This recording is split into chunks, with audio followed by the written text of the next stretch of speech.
টংলাত অসমীয়া বোলছবি ভাইমন্দা প্ৰচাৰ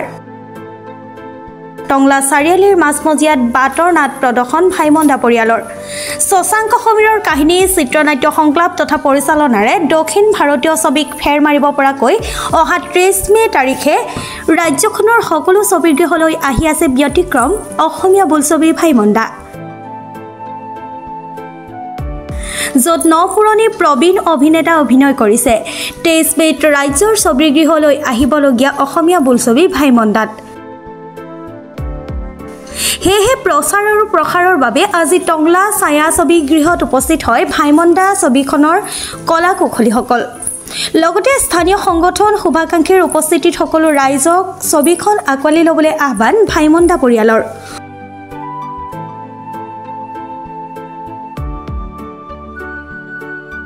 অসমীয়া চলচ্চিত্ৰ জগতৰ সাংস্কৃতিক ক্ষেত্ৰখনৰ এগৰাকী উজ্জ্বল নক্ষত্ৰ হ'ল মুনিন বৰুৱা আৰু তেখেতৰ আমাৰ মাজত আজি তেখেত নাই তেখেতলৈ আমি গভীৰ শ্ৰদ্ধাঞ্জলি জ্ঞাপন কৰিলোঁ আৰু এইগৰাকী উজ্জ্বল নক্ষত্ৰৰ জীৱন ভিত্তিক এখন অসমীয়া চলচ্চিত্ৰ ভাইমন্দা শীৰ্ষক নামেৰে অতি কম সময়ৰ ভিতৰতে সমগ্ৰ অসমৰ মানে মুক্তি লাভ কৰিব তাৰ কাৰণে আমি ছাত্ৰ সন্থাৰ তৰফৰ পৰা আমি আন্তৰিক শুভেচ্ছা জনাইছোঁ অভিনন্দন জনাইছোঁ আমি টংলাবাসী ৰাইজেও আমি বিপুল আমি আদৰণি জনাইছোঁ আৰু এইটো এটা আচলতে অতি ইতিবাচক এটা পদক্ষেপ যে অসমৰ নতুন প্ৰজন্মই এগৰাকী উজ্জ্বল নক্ষত্ৰৰ জীৱনৰ ওপৰত আধাৰিত চলচ্চিত্ৰখনত অভিনয় কৰি পৰিচালনা কৰি বা গীতিকাৰ হিচাপে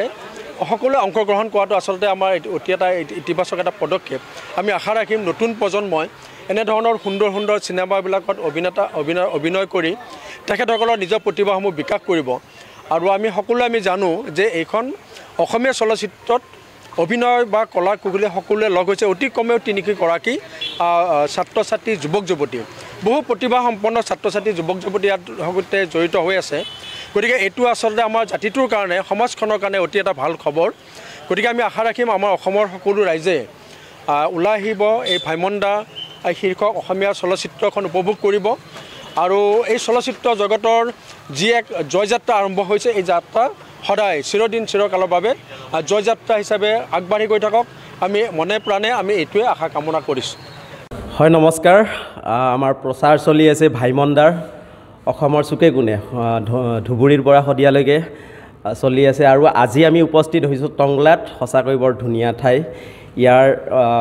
ৰাইজৰ সহযোগ দেখি সঁচাকৈ ভাল লাগিছে ভাইমন্দা আহি আছে অহা 23 মে তাৰিখ তো আজি আমি সজাগতামূলক এখন বাটৰ নাটক ইয়াতে উপস্থাপন কৰিলোঁ প্ৰকৃতি সুৰক্ষাৰ ওপৰত যেনেকৈ গছ নাথাকিলে আমি জীয়াই থাকিব নোৱাৰিম আমি উশাহ লোৱাত কষ্ট হ'ব আমাৰ পৃথিৱীখন ধুনীয়া হৈ নাথাকিব ঠিক তেনেকৈ যদি আমাৰ মাজৰ পৰা চিনেমা নোহোৱা হৈ যায় তেতিয়াহ'লে আমাৰ ভাষা আমাৰ কলা আমাৰ সংস্কৃতি নোহোৱা হৈ যাব গতিকে চিনেমাক জীয়াই ৰখাটো আমাৰ সকলোৰে কৰ্তব্য আগবঢ়াই নিয়াটো আমাৰ সকলোৰে কৰ্তব্য 23 মেত আহি আছে ভাইমন্দা সকলোৱে উপভোগ কৰক ইয়াৰ অৰ্থ এইটো নহয় যে কেৱল ভাইমন্দা চালেহে অসমীয়া চিনেমা উদ্যোগটো আগবাঢ়ি যাব প্ৰতিখন ভাল অসমীয়া চিনেমাৰ দৰ্শক হওক আচলতে আৰু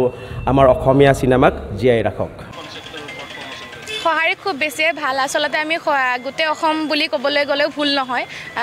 একেবাৰে শিৱসাগৰ মৰাণ যোৰহাট আদি কৰি আজি টংলাত আহি পালোহি আমি আৰু ইয়াতো ৰাইজৰ খুব বেছি সঁহাৰি পালোঁ চিনেমাখন মুক্তি লাভ কৰাৰ আগতেই গতিকে আমি আশাবাদী বহুত বেছি যে চিনেমাখন সকলোৱে ভাল পাব আৰু ৰাইজে আঁকোৱালি ল'ব ৰাইজে আহিব 23 মেত আৰু মুনিন বৰুৱা দেৱ আপোনালোকে সকলোৱে জানেই তেখেতে আচলতে চিনেমাখনৰ আমি মানে কি বুলি ক'ম তেখেতে ধৰি লওক আধৰুতা গতিকে তেওঁৰ ওপৰতে তেওঁৰ জীৱন কাহিনীৰ ওপৰতে এই চিনেমাখন ৰচনা কৰা হৈছে আৰু শশাংক সমীৰ ডাঙৰীয়াৰ তেখেতৰ পৰিচালনা চিত্ৰনাট্য গতিকে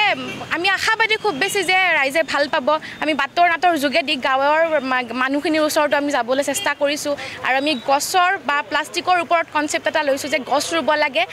প্লাষ্টিক আমি বৰ্জন কৰিব লাগে কাৰণ প্লাষ্টিকে আমাক মানে আমাৰ জীৱনটো ধ্বংস কৰিবলৈ গৈ আছে আৰু গছ কাটি মানে যিটো পৰিহাৰত আমাৰ গছ কাটি আছে তেনেকৈ হ'লে আমি হয়তো মানে কেইবছৰমান পিছত উশাহ ল'বলৈ নোৱাৰিম গতিকে সেই কনচেপ্টটো আমি আগত ৰাখি তাৰপিছত আকৌ আমি ভাইমন্দাক গছৰ লগত তুলনা কৰি ভাইমন্দা চিনেমাখন চাবলৈ মানুহক অনুৰোধ জনাইছোঁ আৰু আমি আশা কৰিছোঁ সকলোৱে আহিব 23 মেত আৰু সকলোৱে ভাল পাব চিনেমাখন ধন্যবাদ ওদালগুৰিৰ পৰা চিন্ময় ডেকা ৰিপৰ্ট প্ৰাতঃ টাইম ডিজিটেল।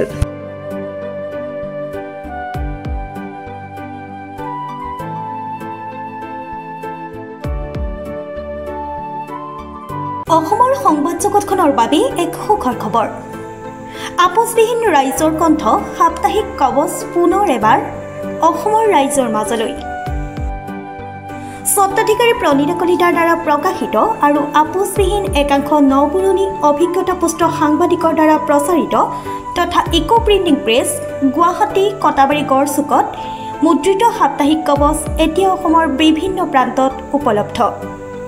আমাৰ ঠিকনা মুখ্য কাৰ্যালয় অসম ফৰেষ্ট স্কুল হৰিমন্দিৰ পথ গুৱাহাটী আৰু উপ কাৰ্যালয় Kalita market Bijoynagar Kamrup Assam. Mobile number হৈছে 9435114666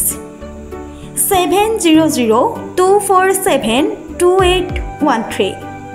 আমাৰ ইমেইল আইডি হৈছে kobos2025@gmail.com।